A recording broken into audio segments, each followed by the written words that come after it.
In the mysteries of the kingdom, what you see have a higher role to play in your destiny.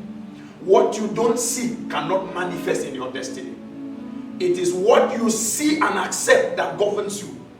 What you don't see have no rule in your life. Glory to God.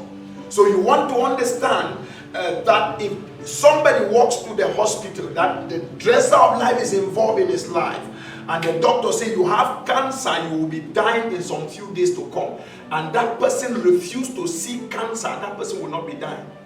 So the sickness I do not see cannot rule over my life. The poverty I do not see cannot control my life. Hi, thanks for letting me in today. We are on yet another episode of the Dresser of Life, the man Jesus. The Lord has been helping us over time to bring to you the reliable, never changing, ever living Dresser of Life, the man Jesus. We realize that in beauty shops, in hairdressing salons, we have experts that are forged to transform ugly looking hairs to wow looking hairs. And throughout this episode, we're bringing to you the man Jesus, who has the ability to pick you up from where you are to where you are supposed to be. Glory to God. Today we want to look at what do you see. In the book of Genesis, chapter 13, verse 14, the Bible said the Lord told Abraham at the juncture where the best had been chosen and it was like nothing good was going to come out again. The Lord told Abraham, he said, lift up your eyes and see, because your eyes have a role to play. Abraham, I have called you to beautify your life. I'm the dresser of life. I'm about to make good out of you. And so he told him, he said, even though Lord has chosen the best of parts, but there is something that is about to happen here. If I would dress you, your sight has something to do. So he said, lift up your eyes and look. As far as you can see, it will be given to you. He told Abraham, look north, south, west, east. You are not limited. As far as you can see.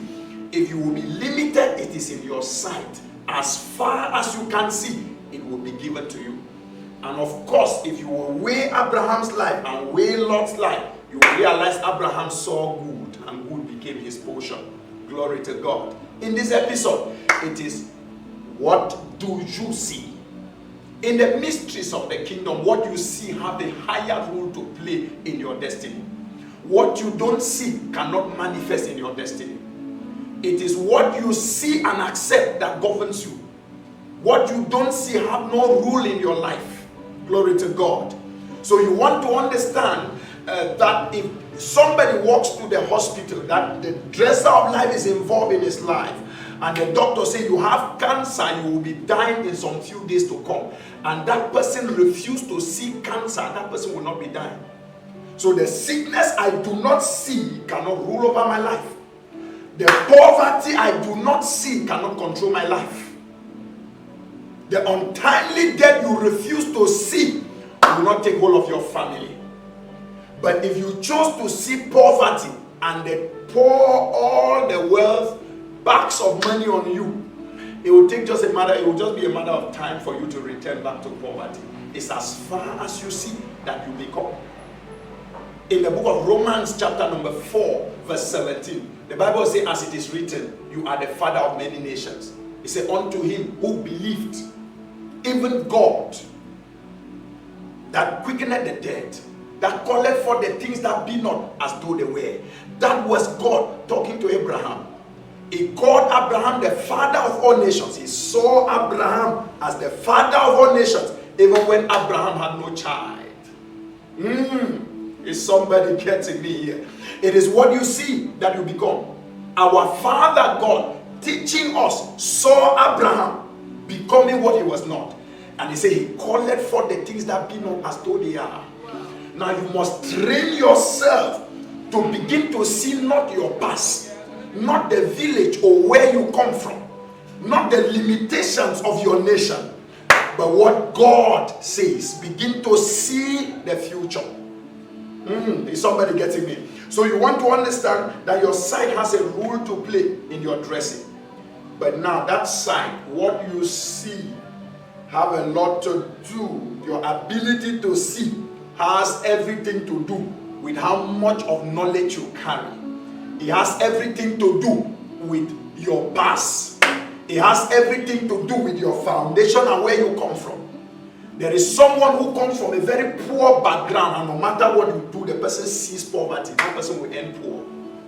There's another one who comes from an influential background, and there is no day that one is seeing themselves limited. They are only seeing themselves up, and every day they are going up. But you know what Jesus told us in the book of Romans chapter 12 verse 2? He said, do not be conformed to the world any longer. Be transformed by the renewing of your mind.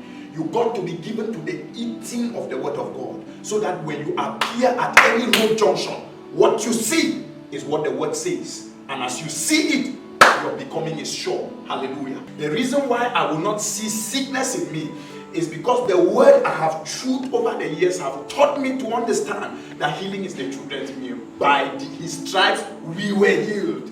He said, if I serve him, he will bless my bread, he will bless my water. These sicknesses that are upon the Egyptians, they will be far from me. So as you spend time to renew your mind with what the word of God is saying, not what your environment holds, not what your past holds, that will enable you to be able to have a foresight to see into the future. Glory to God. He called it for the things that be not as though they are. Now, you need to quit worrying about the past. There are many people that their past, they have so sunk themselves in their past that is deciding what their future should be. It should not be so with you. Your past is just a story. Your future is coming, and you got to walk to see that that future becomes great. Glory to God. Whatever your past might have been, there are people who failed in time past, and because of the failure, they won't wake up again. They are thinking failure in and out of season. Get to the pool.